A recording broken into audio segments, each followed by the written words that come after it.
Bhiwandi news से जुड़े रहने के लिए चैनल को सब्सक्राइब करिए और बेल आइकन दबाइए जरूर। तरक्कियात की तमाम मंजिलों से हम कनार करता जा रहा है। हम सब दुआ करते हैं इस बच्चे के लिए भी और जामिया के एक एक बच्चे के लिए, तमाम फर्जंदानों के लिए कि अल्लाह ताला इन इस्लामुल उलूम के अराकीन को, इंतजामिया को, असातिज़े किराम को, जिनकी जुहद पैहम से ये सिला और ये मौका मैसर है, अल्लाह ताला इस इदारे को तमाम शुरूर और फितन से महफूज फरमाए और इसे परवान चढ़ाता चला जाए। हमारे दरमियान और भी मुअज़्ज़ज़ शख्सियात अभी अभी तशरीफ लाई हैं। हमारे दरमियान जनाब इमामुद्दीन साहब लाए हैं। इनकी खिदमत का पैमाना अगर आपको देखना हो तो जाकर के मुंबरा और गौसा में मुशाहदा करें। रंग बदल दिया, उस शहर का नक्शा तब्दील करके रख दिया। वो अजीम हस्ती जनाब जितेंद्र औहाड़ साहब की है, हमारे दरमियान तशरीफ फरमा है। मैं उनसे गुजारिश करूंगा आए वो स्टेज पर तशरीफ, माइक पर तशरीफ लाएं, रस्ते से इस्तेमाल करें। माशाअल्लाह कितना खूबसूरत। सिराजुल उलूम भिवंडी मैदान किया आज गणतंत्र दिवस के ऊपर एक यहाँ पे आप सभी लोगों को जमा किया है, बुलाया है। आप भी बड़ी तादाद में यहाँ पहुँचे हैं। मेरे साथ में बैठे हैं सब बुजुर्ग लोग और सामने बैठी हुई आवाम। अस्सलाम वालेकुम। मुझे ये देख के बहुत अच्छा लगा कि यहाँ पे बहुत सारे बच्चे भी हैं। यहाँ पे मुझे सब बच्चे दिख रहे हैं। हालांकि आने वाले नस्ल ये दस्तूर जो डॉक्टर बाबा साहब अम्बेडकर ने हमारे हाथ में दिया है, और ये दस्तूर ही ऐसी एक किताब है जो इस देश को एक बनाए रखी है। हमारे 350 संस्थान थे, कई राजा थे, कई सुल्तान थे। सभी को एक करके इस देश को एक कानून लगाने का हुक्म देने वाले पहले आदमी अगर कोई है तो वो डॉक्टर बाबा साहब अम्बेडकर है। जिन्होंने 26 नवंबर को 1949 को हमारा दस्तूर कॉन्स्टिट्यूंट असेंबली को पेश किया और उसके बाद 26 जनवरी 1950 को वो देश के सामने पेश किया गया, देश ने अपनाया। तभी से हम रिपब्लिक बन गए। लेकिन आज उस दस्तूर के कुछ पन्नों पे लिखी हुई कुछ बातें हैं जो हमारे यहां का आज का सत्ताधारी पक्ष है तो जरा खटकती है, और इस दस्तूर में बदलाव लाने के लिए वो कोशिश करेंगे। हमें ये देखना पड़ेगा, हमको लोगों को समझाना पड़ेगा। ये दस्तूर ही ऐसी चीज है। आप मत खड़े रहिए, पीछे मत देखिए, यही गलत बात है आपकी। कोई छोटी चीज हुई तो हम इमीडिएट उसको रिएक्शन दे देते, बेटिए ना, कुछ नहीं होता है।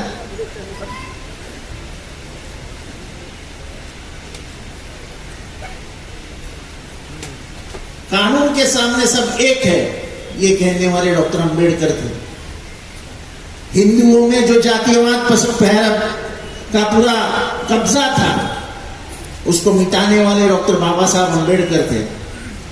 यहाँ के महिलाओं के अधिकार को लेके बोलने वाले डॉक्टर बाबा साहब अम्बेडकर थे। हम हर धर्म को पालने की जो व्यवस्था है उसको हाथ नहीं लगना चाहिए, ये कहने वाले भी डॉक्टर बाबा साहब अम्बेडकर है। ये यूनिफॉर्म सिविल कोड के बारे में जो बोलते हैं उनको हालांकि ये मालूम ही नहीं कि हर धर्म की एक पुस्तिका है, वो पुस्तिका को लेके एक किताब है, वो किताब को लेके धर्म चलाया जाता है। उसको आप बदल नहीं सकते हो, किसी हालत में बदल नहीं सकते हो। लेकिन उनको मालूम ही नहीं, वो हरदम ऐसे मसलों को उठाते रहते हैं। मैं आपसे कहूंगा कि आने वाले दिनों में ये और बढ़ने वाला है। जिस तरीके से पूरे देश में हालात है, वो हालात अपने आप में डराने वाले हैं। डर का माहौल तैयार किया जा रहा है। लेकिन हमको सबको एक होके इस डर के माहौल का मुकाबला करना पड़ेगा। इस बच्चे ने जो आखिरी शेर कहा उसका बहुत मायने रखता है। मैं वो शेर तो बोल नहीं सकता हूं, लेकिन ये बच्चे ने अच्छी तकरीर की कि आपको एक दूसरे को भिड़ाने के लिए बहुत तैयार है, लेकिन आपके घर जलेंगे तो वो नजदीक भी नहीं खड़े रहेंगे। जब भी कहीं दंगा होता है, याद रखना मेरे भाइयों, पहले प्लास्टिक जलता है। कोई भी नेता हो, किसी भी कौम का हो, वो हिंदू हो या मुसलमान हो, वो रहेगा वो ऊंची मंजिल पे, किसी ऊंची मंजिल पे जाके, उसके पास तो कोई पहुंचेगा भी नहीं। पहले मरेंगे सब झुग्गी झोपड़ी वाले। उनका क्या गुनाह है? वो तो बेचारा सुबह उठता है, नहाता है, खाता है, अपने बाल बच्चों के लिए जाता है, काम करता है, पैसे कमाते हैं, और अपने बच्चे पढ़े लिखे, अपने बीवी को अच्छा खाना मिले, इसके ही पीछे लगा हुआ है। इसको कहां बढ़ते हैं सोचने के लिए, पर हम उसके दिमाग में डाल देते हैं। जैसे कल नयानगर में हुआ, ये अच्छी बात नहीं है, महाराष्ट्र को शोभा नहीं देती। बुरा लगता है जब कोई आमदार उठ के बोलता है कि मुझे 5 मिनट दे दो, मैं देखता हूं क्या करने का है। ये आमदार को बोलने का अधिकार नहीं है। मेरे जैसा आमदार बोलता है कि दोनों समुदाय को एक होना चाहिए, तुम्हें दोनों समुदाय को नेताओं को एक होकर बैठना चाहिए, और शांति और अमन कैसे निर्माण हो और कैसे अमल हो, इसके बारे में कोशिश करनी चाहिए। ये बोल के तुम जलाओ, जलने वाला करने, ये सामने वाले जलेंगे, हम तो वही नहीं जलेंगे। और इसीलिए जो आज का दिन मैं आता नहीं था, मेरे बहुत प्रोग्राम है आज थाना में, तलवान में, लेकिन सिर्फ दस्तूर बचाने की बात अगर इस मंच से हो रही है तो मेरी ये जिम्मेदारी है कि मैं उस दस्तूर जो खतरे में है उसके बचाने के लिए हर कदम पे उसके साथ रहूं।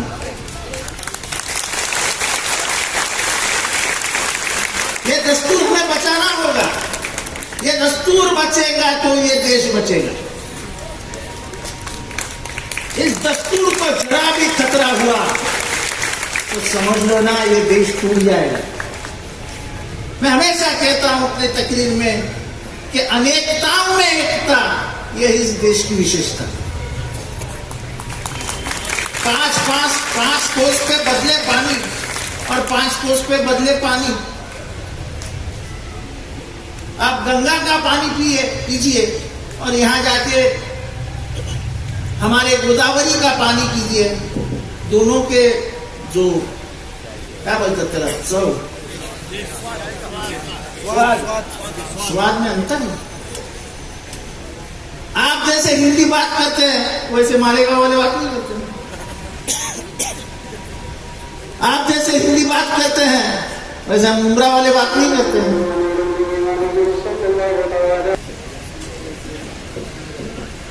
तो ये देश की जो विविधता है, जैसे आसाम है, अरुणाचल प्रदेश है, नीचे केरला है, ऊपर कश्मीर है, इस बाजू में बंगाल है, भाषा अलग है, फिर भी हम भारतीय। इस मिट्टी ने हमें एक बना के रखा है, और ये मिट्टी को आजाद करने में किसी का एक का खून नहीं बहा। 1857 के संग्राम में अगर इतिहास पढ़ा जाए तो कलकत्ता से लेके दिल्ली तक ऐसा एक भी पेड़ खाली नहीं था जिस पर उलमाओं के लाश लटकी न दिखी हो।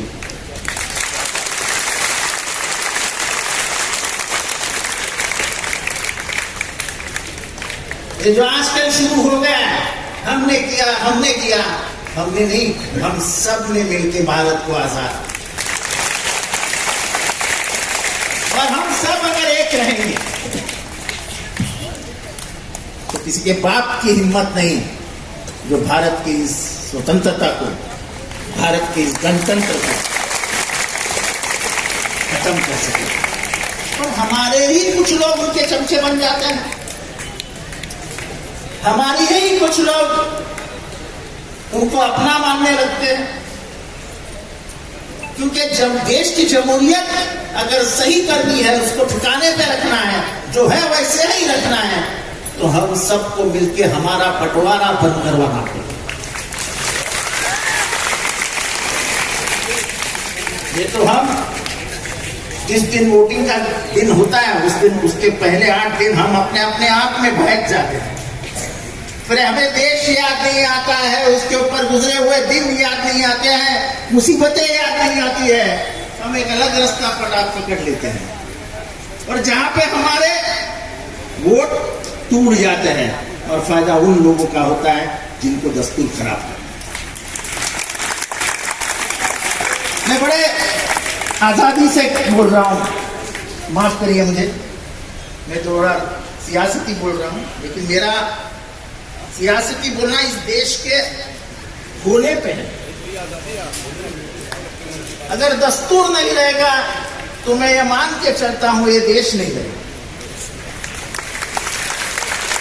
इस देश की आजादी खत्म हो जाएगी, इस देश की मजहबी आजादी खत्म हो जाएगी। मैं हिंदू हूं, आपके सामने बोल रहा हूं, पर मैं वो हिंदू हूं जो मानता हूं वसुधैव कुटुंबकम, यानी पूरा विश्व मेरा संसार है और सब मेरे भाई बहन हैं।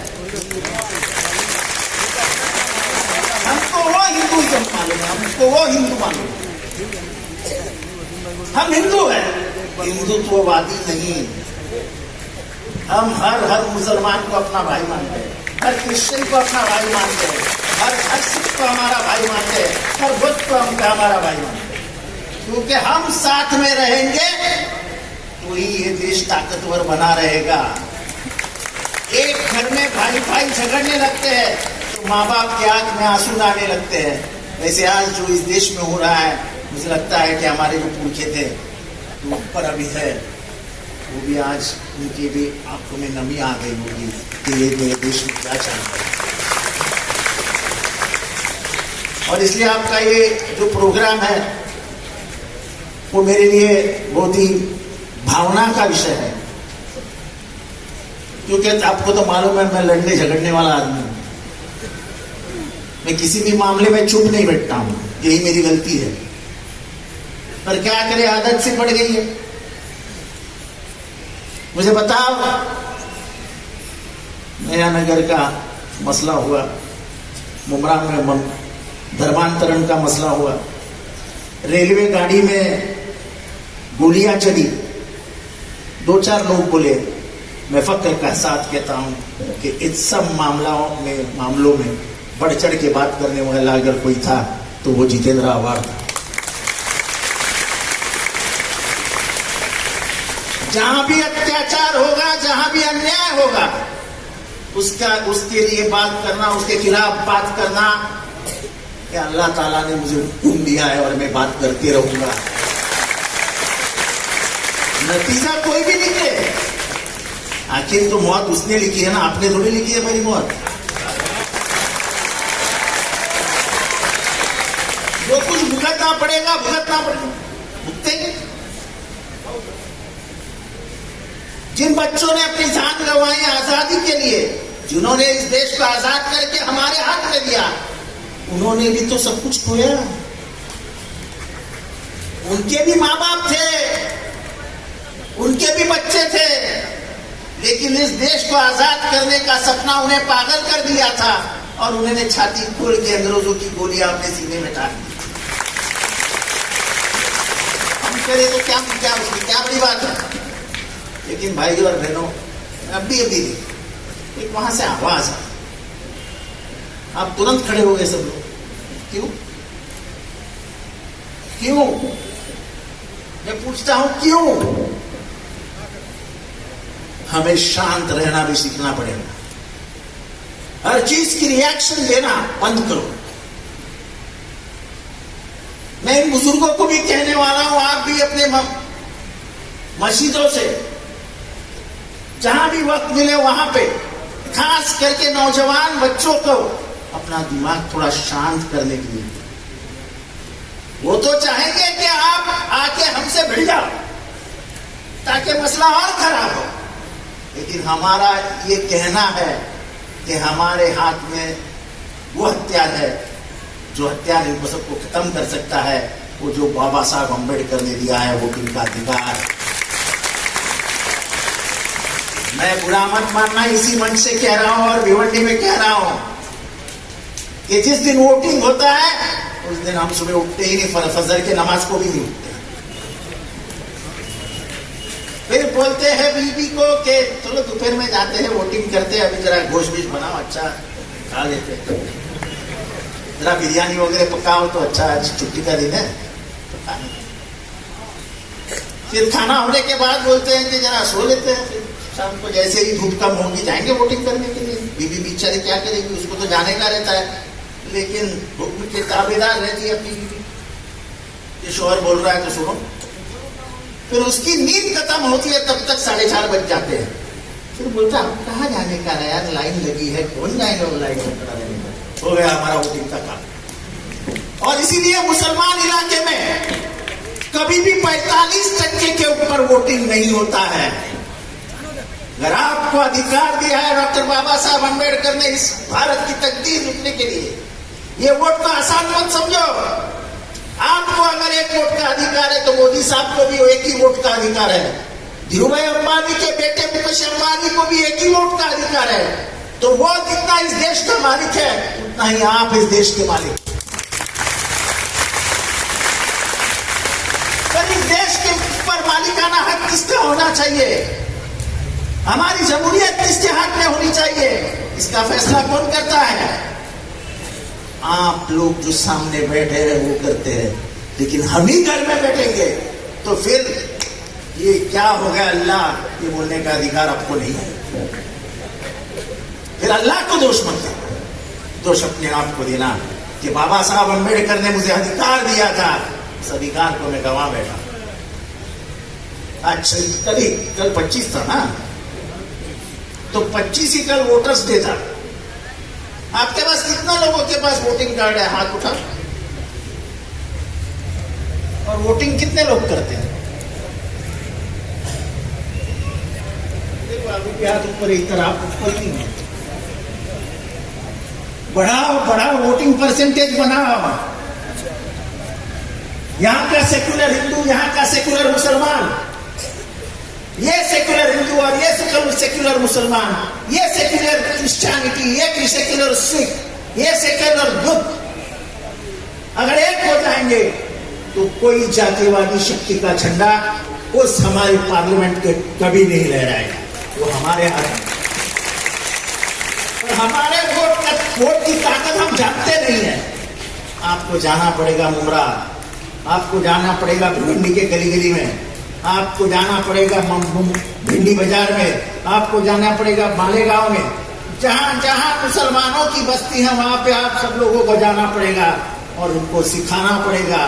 फजर की नमाज होते ही लाइन लगा लो और वोटिंग शुरू कर दो।